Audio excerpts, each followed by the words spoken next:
Hello and welcome to Let's Talk About Money. Today I have Eduek Brooks with me, and Eduek is a financial educator and trauma of money certified coach on a mission to empower ambitious women to take control of their finances and build a life of abundance. We love that.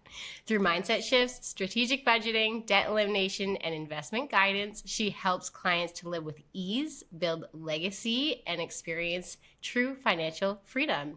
Welcome, Eduek. Thank you for joining us. Thank you, Brianna. Thank you for having me. This is exciting. Yeah, absolutely. So I ran into you online in the internet world Yes. and loved what you were sharing. And I'd Mm. love for you to share with my audience, firstly, a little bit about this career that you've built, helping women take control of their finances. And I'd love to know what inspired you to take on this work and to get started. Yeah, so my journey to personal finance actually started with my personal journey. I was in over $47,000 of debt back in 2018, and I was just coming back from a luxury trip that I took in Greece. And I was at that stage in my life where I feel like everyone, when they're about to turn 30, they're just like, oh, my life needs to dramatically change.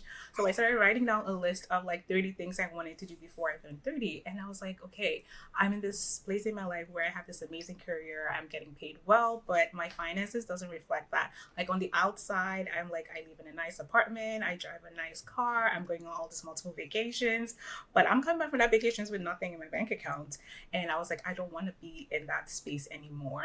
And then I made this decision to become debt free. I usually listen to a lot of like money resources and things like that. So I knew in my head what to do, but I was not like practicing. So I was like, okay, this is the plan. I created a plan. And then not even 2 weeks later, as I was walking into work, I got pulled aside. And we all know like when you when they like stop you at the door, like, can we go to the conference room? They're like, oh, we're doing like layoffs. The company's shutting down in a few months, and sorry, we have to let you go. And that was such a big punch in the gut for me, being in that space where I just spent literally all my money in my bank account waiting for the next paycheck to come. And now they're like, sorry, this is going to be your last paycheck. And now looking at $47,000 of debt. So I was like, okay, there's no going back from here. We have to make that change. Like this has to be the change. So I started actively working on paying off my debt, applying for jobs. Thankfully, I was able to find another job in like a couple of months, and that became like my focus for the next 2 years was paying off that debt. And then I did what anyone else would do. I started talking about it on social media. I had started a podcast with a friend, and we're just sharing our journey of paying off debt. But what that really did was I didn't know that it was going to stir up a community of people that were like, oh my gosh, I cannot believe that someone is talking about this. And there were two things that I found is that a lot of women did not have someone that was sharing that, and secondly, someone that looked like them, not just in terms of being a Black woman, but also being a Canadian. Because even for me personally, a lot of the resources that I saw were very US focused, and seeing someone that was Canadian talk about money, share their journey in such a raw way, especially with something like that is very not commonly talked about. Everyone shies away from the debt. They don't want to talk about it. There's a lot of shame that comes with that. So that really stirred up that movement. And one thing I kept hearing from people was like, oh my gosh, no one has ever explained it to me this way. You have to teach me this. You have to teach me this. So really something that started as me just sharing my journey. I never had any intentions whatsoever to like turn this into a whole business or a whole platform. But that really, I could not, it was just like that nagging desire that just kept creeping up every single day. I could not shut it up no matter how hard I tried. I was like, no, I'm not going to do this. I'm not going to do this. I'm not going to do this. But I really started talking more about leaning more into the educational aspect of it. And most of it was just sharing what I was doing, and more people wanting me to like share that experience with them. Then I started getting booked to come to like companies and speak. I was like, what is happening? And then eventually it got to the point where the amount of work that I was getting was just too much for me to manage with my 9 to 5. And this was like one of the most rewarding things I've ever done. having people DM me and be like, oh my gosh, I just paid off this credit card, or I just booked this vacation because I was able to save. That for me was just so much more rewarding than the work that I was doing. And I decided, okay, let's do this. Let's take that chance. Let's start talking more about money. And it's just being such a great experience for me because money is such a big, big, big, heavy topic that a lot of people don't talk about. And it's something that we deal with every day. Like money affects almost every single thing in our lives, and it's so disheartening to find the amount of people that in their 30s, even in their 40s, and they don't still know like the basic concepts of really how to make their money work for them. So that's why I've made it that mission to really help people. And my goal is to help people just see how that they can take control of their money and how it could be very simple. It does not have to be complicated. And at the end of the day, money should always be that tool that serves you. You should not be working so hard for your money and then saying, I cannot afford to take a vacation, or I cannot afford to do anything nice for myself. Like, that's the worst place you can be in your finances. You really want to be in that position where your money is actively helping you live the life that you truly desire. Wow, what a story. So the losing your job was kind of the catalyst to pull yourself out of Yeah, this debt that you had. yeah. But I'm so curious about your mindset. So you came Mm-hmm, back from this beautiful vacation, you're living in luxury, whether you can afford mm-hmm, it or not. And then you come back and kind of hit this wall of mm-hmm. losing your source of income. What mindset shifts did you have to make to be able to kind of start that journey? What did that look like for you? I think when I had the job, I had this false sense of security. You know, you're getting a good paycheck, right? And the mindset that I had back then was always, oh, I'll pay it off in the next paycheck. I'll pay it off in the next paycheck. So if I wanted to do something, I'll be like, oh, I can put it on my credit card and then I'll pay it off the next paycheck. But then it started to kind of snowball and spiral out of control because by the next paycheck, there's like 10 other things that I need to do that I've gone and bought. And it started to really snowball. But having that income at that point, it was like this false sense of security for me. And now having that rug pulled off from under me, I was like, what am I going to do? And being an immigrant, being a single woman at that time, it's like I did not have any fallback plan. I barely had savings. I had a little bit of money invested, but that was not going to do anything for me. But so for me, it was like, okay, you have to get to the point where you always have that safety net. You always have something to fall back on because I don't have anyone I can call and be like, hey, can you quickly transfer me 10K to like get by for the next 3 months? So that was a big wake up call for me, a big eye opener for me. It's like, okay, you have to get to that point where your money, like you have to create that life that you want. You have to create that safety that you want, that security that you want. No one is going to do that for you. And so that's the point that I had to like get to where it's like, you can't just rely on your job to always take care of you because in a blink of an eye, the whole thing can be taken away from you. And further than the job, I mean, I have this conversation with so many women who come on the podcast, like no one's coming to save you. Yeah. And unfortunately, we live in a world that was not largely built for most of us. And it's kind of our responsibility to find the knowledge, to educate ourselves, and to live in community with people like you and the Mm-hmm. people that you surround yourself with so that we can like really up level our finances. Because yeah, nobody's coming to save us. And I think that's a realization. Thank you for your vulnerability, because I think a lot of people make that realization, then they don't know where to go. Mm-hmm. And sometimes we don't even know what our goals are. But through everything that you put out online is really clear that the goal is financial freedom for Yes. you. So tell me a Yes. little bit about what that, we throw that term out all the time, but what does Mm-hmm. that mean to you, financial freedom? And has it Yeah. changed since you started? Oh, yeah. It's changed so many times. Financial freedom really is, you always want to be at that point where you feel like your money is serving you and you are in control and you have options. So if you Mm. ever feel like I want to make this big life decision, but I feel like I cannot do it because I don't have the finances to do that, then you are still in that state of financial strain, financial constraint, stress. But if you ever say, hey, I want to be able to make this big decision and I can confidently do it because I have the finances to back me up, that's financial freedom. It's not necessarily having millions of dollars in your bank account, and it can look different for everybody. For me, when I started like my debt free journey, for me the biggest thing on my mind was paying off all that debt. I just really needed that debt to clear off. And then it got to a point where I started this business and I wanted to have that freedom to quit my job. And so I started preparing for that, building my investments, building my savings. And I actually did not really want to, actually didn't want to quit my job. But I feel like I had no option because I was at this state where I was stressed out. I had a lot going on in my life. I was at that space where I feel like if I log into work one more day, I feel like I'm gonna like pass out. I was like at that brink, and I talked to my manager about it, and I asked for a stress leave. And he said no, which was a big shocker for me because I had a really close relationship with my manager. I was not expecting, and I kind of understand where he came from because I was a product lead on a major project.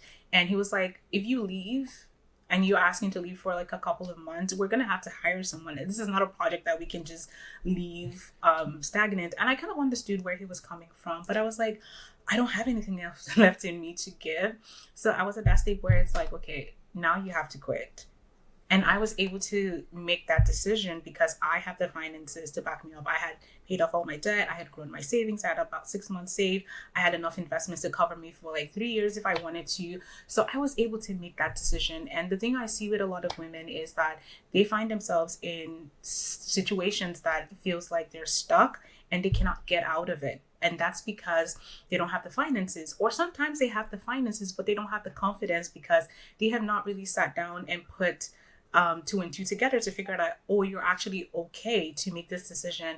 I remember one of my clients that I work with, and within maybe the third session, she just started bawling. And I was like, what's happening? And she was like, that she has been in this relationship for a while. Like, she was married and she's been wanting to walk away, but she's been so fearful of doing so because she didn't think it was possible, because she didn't know if like she was gonna be okay. And now looking at being able to see all of her finances and looking at it, she was like, now I feel like I have a plan. Like, now I know that it's possible. I know that if I walk away from this, I'll be okay. And to me, that's true financial freedom. Being able to say, hey, I'm not going to keep staying in a situation where I'm unhappy. I feel like my life is not, like, I feel like I'm not fulfilled. Money is that thing that gives you that power, that tool to be able to say no, to be able to walk away from those things that are not serving you. And to me, that really is true financial freedom. Absolutely. And we talk about financial abuse, right? And really, financial abuse kind of happens in this microcosm of not having any choice and not having any options. So I love what you're saying. And financial freedom, it can look different at the beginning of your journey. It might be, quit your job, do your side hustle as a full-time gig, or it might be like, when I'm retired, I might be able to take that trip.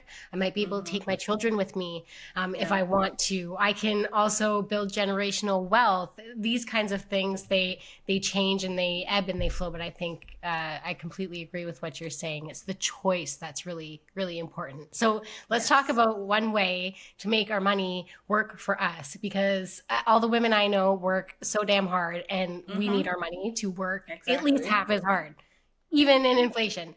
So tell me about the surplus method. I've read a little bit about it, and you're helping high earners create consistent surplus cash flow.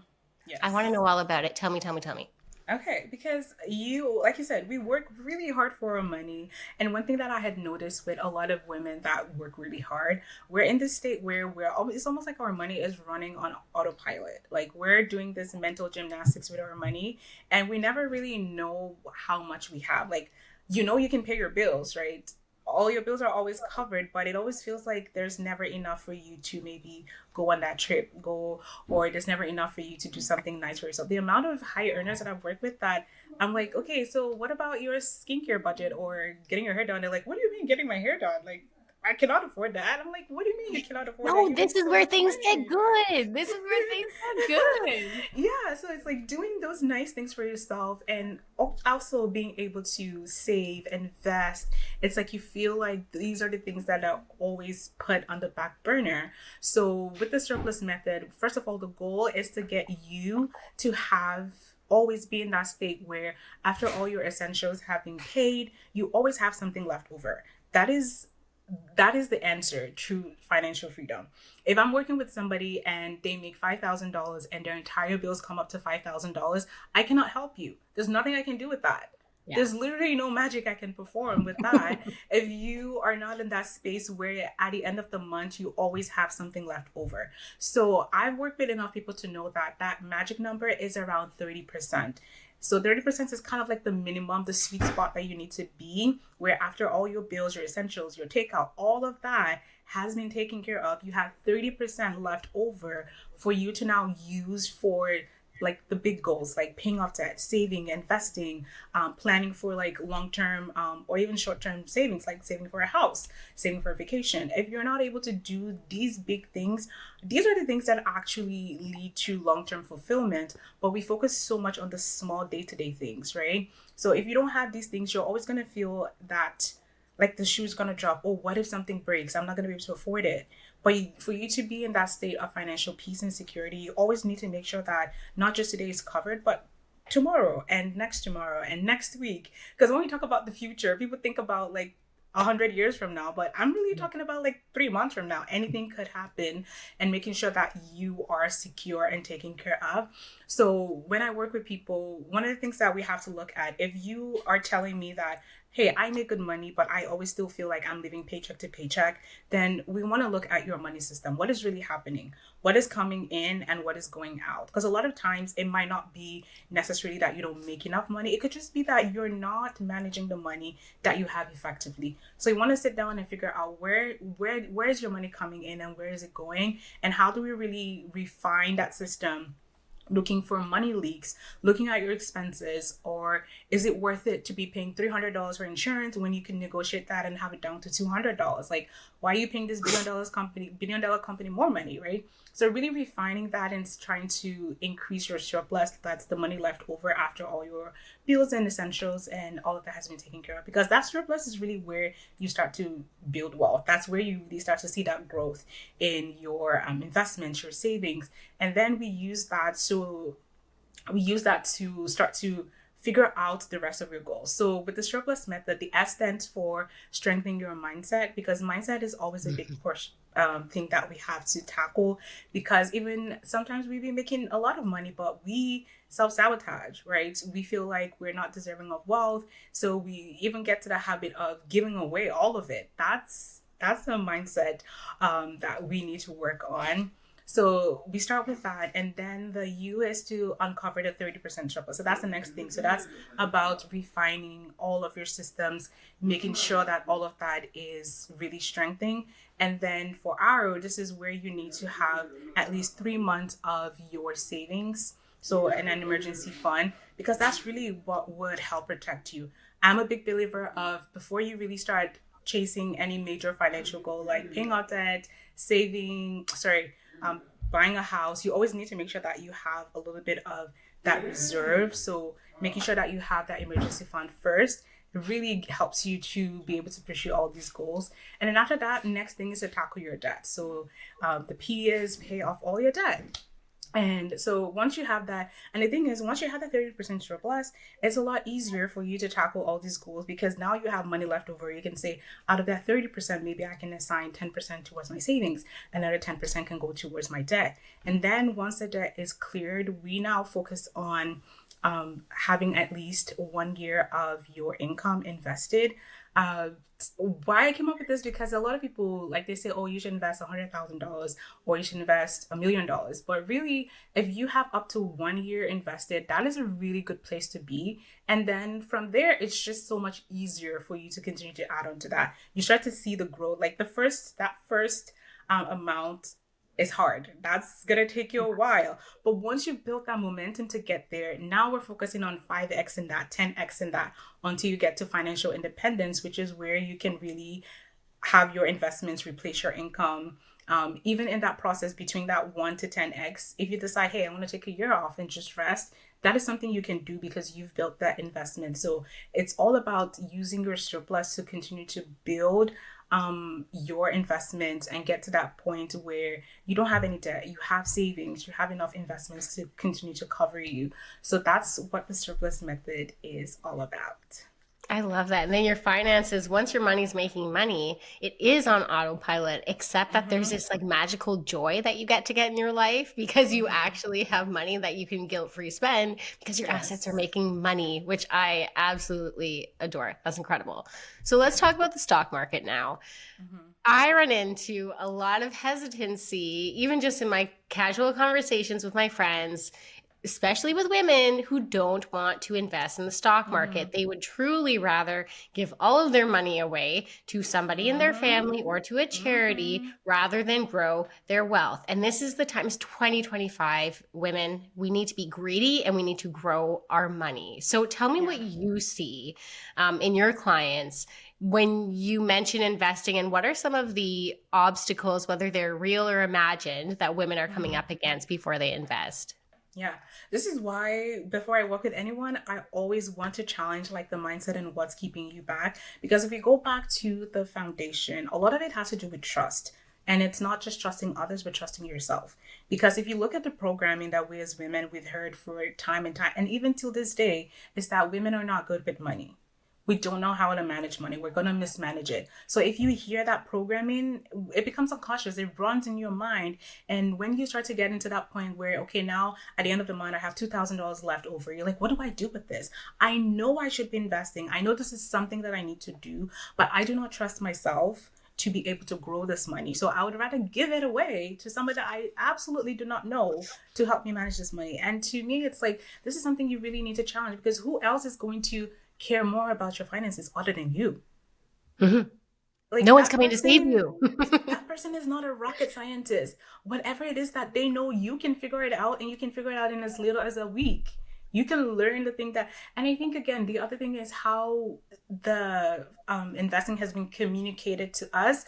If you want to invest, typically in Canada, you have to walk into like a traditional bank. You have to sit down with a financial advisor, and they just throw jargon at you, and they throw all these terms at you, and you're like, what is this person talking about? I don't have the time to figure this out. Just do it since you're a professional. So it's been almost like this, oh, don't worry about it. Let me do it for you. And that's how a lot of the big decisions that we've made with money in Canada, think about trying to buy a house, think about trying to even like with your retirement at work. It's like everything is just like, oh, don't worry, let's do it for you. Let the professionals handle this.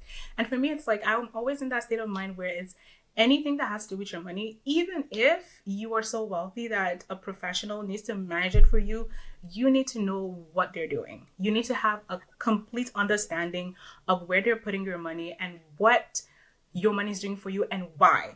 That's very important, because a lot of times they'll tell you the what, but they'll not tell you the how and the why. You need to understand the why. So what I've seen with a lot of women is in that state where they've worked with a lot of financial advisors, they have people managing their money, but it's not growing. And they're like, okay, I don't understand. I've been investing, but it's like it's barely done anything.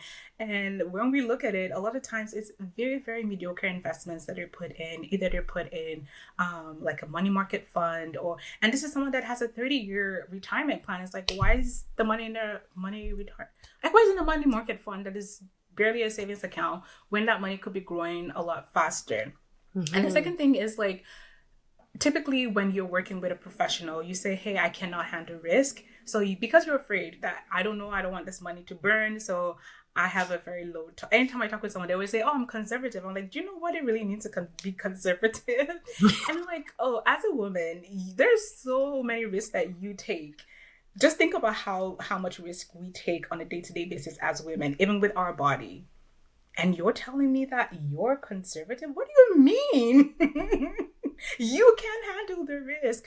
And then it comes down to just education, not knowing. Once you don't know something, you just feel like, I cannot do this. This is too much. So what I've found that transformation, how it happens, is that the more they learn about how the market really works and how their money grows in the market, I start to see that switch. It's almost like a light bulb in their head that goes ding, ding, ding. And they're like, oh, wow, this is not as complicated as I thought it was going to be. And then that confidence starts to grow. And I always say, give yourself a year to, like, you learn from experience. And I truly believe this with anything, running a business, even investing. The first few, you might make a few mistakes. That's okay. But as time goes on, you can course correct. Like, there's no drastic mistake you can ever make that cannot be fixed unless you put like $1 million into crypto and then you lose everything. Well, I don't know what to tell you there. But as time goes on, especially when you're investing incrementally, like rarely would you see someone that has like $500,000 or $700,000 just to put at once, but you're investing incrementally. $1,000. Okay, maybe I put $1,000 in Tesla stocks and I didn't need to put that. You correct the next $1,000, and that's how you learn, is by experience. And once you've experienced a couple market crashes, you would start to understand what your true tolerance is. And for me, what I really try to do is allow people to just understand how the market works and what to expect. And I always tell people, like, once you start investing, there are going to be times where the market is going to be down, but that is part of the natural economic cycle. It's always going to happen. There's nothing you can do to predict it. There's nothing you can do to control it. But when you understand that the market always recovers regardless of what happens, it gives you that confidence to kind of like, okay, my money's going to grow. And I've seen that happen too with some of the women that are in my community. They're like, oh, the market is down. Time to buy more stocks. Stocks are on sale. And I like that mindset, because these are people that would, before, they'll be like, oh, the market's down. Should I sell my investments? Like, no, if you're selling your investment, that means you're actually losing money at this point. So really getting to that place of education is such a powerful tool to be able to make that decision from a place of like information and knowledge. And that's the thing that I really focus on when I teach people. It's like, I've had tons of people tell me, just do it for me. And I'm like, no, I'm not going to do it for you. You have to learn how this works so that you can continue to do it for yourself, and also teach your kids, pass that knowledge down. That's another powerful tool that we can pass down, is teaching our kids how to do this as well. Right? Teach your kids, teach your friends. Talking about money is such a gift that you're giving to the people around you. And it also, and I'm sure you have experience with this, that vulnerability, maybe of saying, hey, this is what I learned, or this is what I didn't know before, yada, yada, yada, that inspires other people to then take the first step. Yes. So before we hopped on this interview, I was looking at your website, and speaking of Mm-hmm. first steps, tell us a little bit about what your website, what we can find there, and because there's some really great tools that I'd love for you to mention to the audience.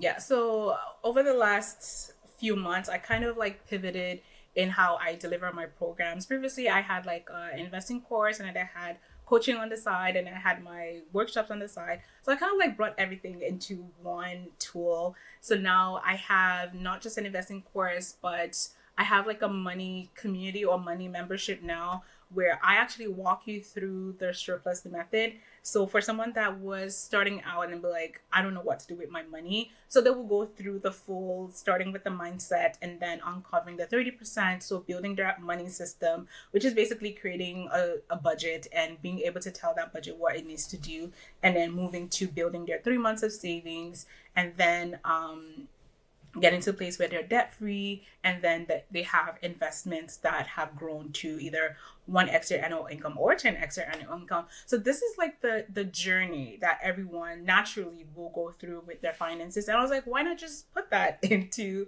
and I love frameworks. So this is kind of like the framework that you would go through when you are in the Surplus Tax Society, which is my money membership that I've just created for women to get. One of the things that we focus on is getting to that season of more than enough, just having that surplus that can help you really fast track your goals. So that's one of the main things we work on. And it's also a place to build community and just be accountable to each other. The conversations that we have in the group is so enlightening. There's so many ambitious women that are in there that have so much knowledge to share, and it's just a way for me. One of the things I have always wanted to do is just have that space where women, they can just share, like either your wins, your challenges, if you want to vent, if you want to learn, it's all in there in that community, and just being accountable to each other. So we actually submit our numbers at the end of each month. So you say how much that you've paid off, how much you've saved, how much you've invested. And one thing that I'm actually doing is tracking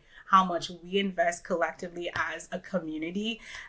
So just to see how powerful our dollars are, because we're told as women, we don't know how to invest. We don't have a good head on our shoulders about money. And it's our proof to the world that, hey, we're doing it. We're kicking behinds in here. So that's what the Surplus Tax Society is all about. And I've actually broken it down into different stages. So you can come in at any stage. So I have like this Bridgerton theme. So we have different classifications.